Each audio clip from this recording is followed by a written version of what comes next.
કોપીરાઇટને આપણે વેલ્યુ કરીએ તો એની વેલ્યુ વધારે છે, ન કે જસ્ટ સુરક્ષિત કરવાથી કે કોઈ મારું નામ કે મારી ડિઝાઇન કોપી ના કરે. તો આ વેલ્યુએશન કેવી રીતે થાય છે? બહુ સારો ક્વેશ્ચન તમે પૂછ્યો છે તમારા દર્શકો માટે. કોઈ બી ઇન્ટેલેક્ચ્યુઅલ પ્રોપર્ટી છે, ખાલી કોપીરાઇટ નહીં, પણ કોઈ બી ઇન્ટેલેક્ચ્યુઅલ પ્રોપર્ટી છે એનું વેલ્યુએશન કઈ રીતે નક્કી થશે? તો પહેલાં તો તમારે ઇન્ટેલેક્ચ્યુઅલ પ્રોપર્ટીની આઉટરીચ શું છે, એનું નેટવર્ક શું છે, કેટલી જોગ્રાફી એ કવર કરે છે. સેકન્ડ કે ભાઈ ઇન્ટેલેક્ચ્યુઅલ પ્રોપર્ટીની માંગ શું છે, એનું સેલ શું છે, કે ભાઈ એની ગ્રેવિટી શું છે.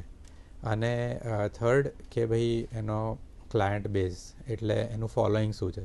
તો આ 3 વસ્તુ નક્કી કરશે કે ભાઈ તમારા ઇન્ટેલેક્ચ્યુઅલ પ્રોપર્ટીની વેલ્યુ કેવી રીતે નક્કી થશે, કેટલી નક્કી થશે.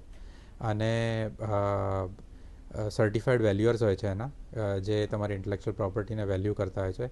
તો એ આ બધા મોટા મોટા પેરામીટર્સ છે. બાકી ઇન્ટ્રિન્સિક વર્ક તો ઘણું બધું આવતું હોય છે, પણ આ મોટા મોટા પેરામીટર્સ છે જેના પરથી એક ઇન્ટેલેક્ચ્યુઅલ પ્રોપર્ટીની વેલ્યુ નક્કી થતી હોય છે.